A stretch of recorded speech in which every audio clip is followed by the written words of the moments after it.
Hello and welcome to this video in which I'm building the Mary Rose in 1/400th scale from Airfix. If you like the video and find it useful, please remember to like it below and subscribe to my channel for previous builds and new projects as they're completed.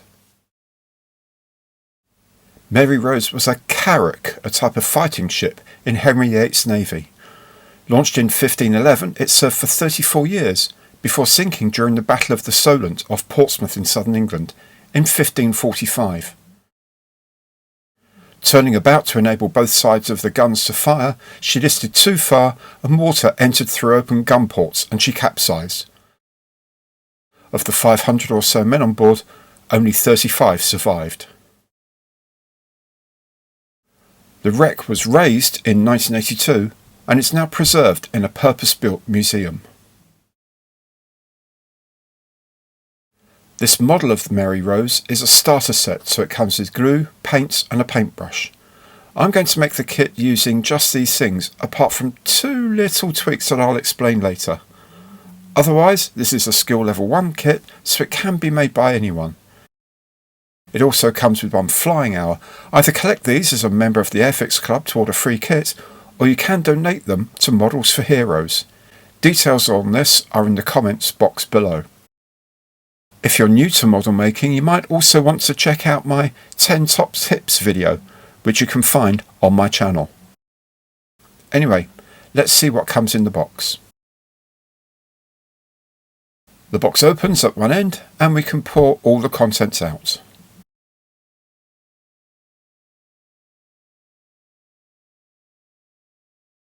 The first thing is this plastic bag containing all the parts.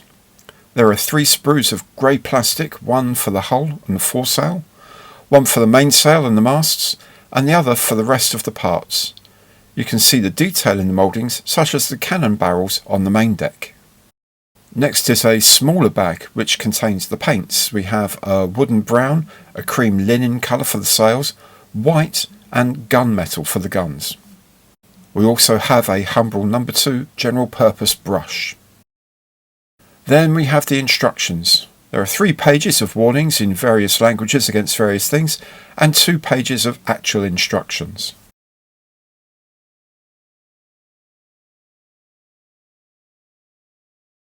We also have a decal sheet. These are all the side decorations for the ship and the nameplates for the stand.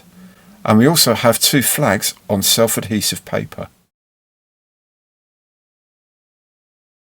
So that's a quite comprehensive set of stuff. Let's get building. Now remember, try to remove the parts carefully from the sprues, preferably using side cutters, otherwise a sharp craft knife. Use sanding sticks to remove any extra bits of plastic from the parts. You can buy these, make your own, or use nail files. So the first bits to go on are these facing pieces for the forecastle and the stern castle on the top deck moulding. Next to these 2 small pieces that have guns that face forward through holes in the stern castle walls. With those in place, I can glue the main deck with its great guns into the starboard side of the hull, and then the assembled top deck as well.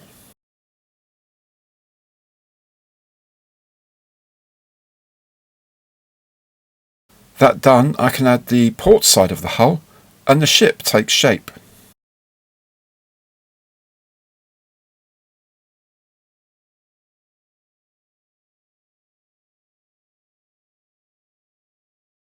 Finally, a stern piece and the hull is complete. While all of that is drying, I'll make the stand. Now the pieces for the stand can only go in one way round, thanks to these different shaped tabs. They fit simply into the decorative base and a crossbar is fitted to provide strength. With the whole pieces set, I'm going to do some painting. Now remember to mix the paints well before use with a small stick, say a toothpick or a cocktail stick, and these are water soluble. The paint is quite thick as this helps it stick to the surface. If it looks like it isn't sticking, just brush over it a few times and it will. Use long strokes at first, then smaller cross strokes to help reduce the brush marks, then a final gentle brush along the hull. Any variation that is left gives a slight wood pattern effect. The same technique applies to the sails. Don't put too much on at once and be prepared to do 2 or 3 coats.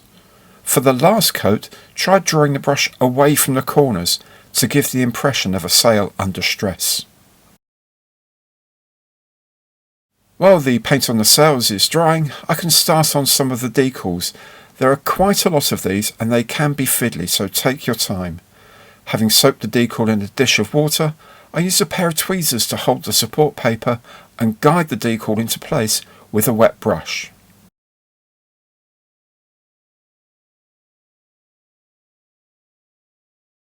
Now my first extra tweak using something not supplies is that I'm using a very dilute solution of a black paint as a wash to bring out some detail.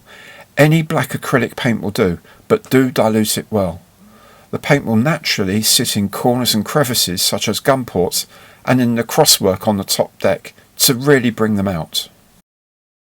Back to the sails now, and I'm using some of the colours that came with the kit to add a bit more detail. And I've mixed a bit of the sail cream with some white to add some highlight to the sails. These show up the stretch marks in the corners as well as the panel joints in the sails. Be as bold or subtle as you like. The farther away you're going to be looking at it, the bolder the colour difference needs to be. And remember that wherever there are highlights there must also be shadows. Add a little of the wooden brown to the sail cream for this. Remember, these details are only there if you want to do them. It's your kit, it's your decision. If you don't like the effect, you can always paint over it again later on. The next thing for me to do is assemble the masts. These have crow's nest observation posts on them that are glued into place. There are 4 masts and the bowsprit. I use blue tack and a bit of wood to support all of these while they dry. This gives me time to put some more decals on now, and the longer ones on the side are, I should say, prone to breaking, but keep calm, just apply one portion at a time, and it's relatively easy to get them back together with gentle encouragement by the brush. With the masts all set up, I can add them to the sails. Each piece is notched to make sure of alignment.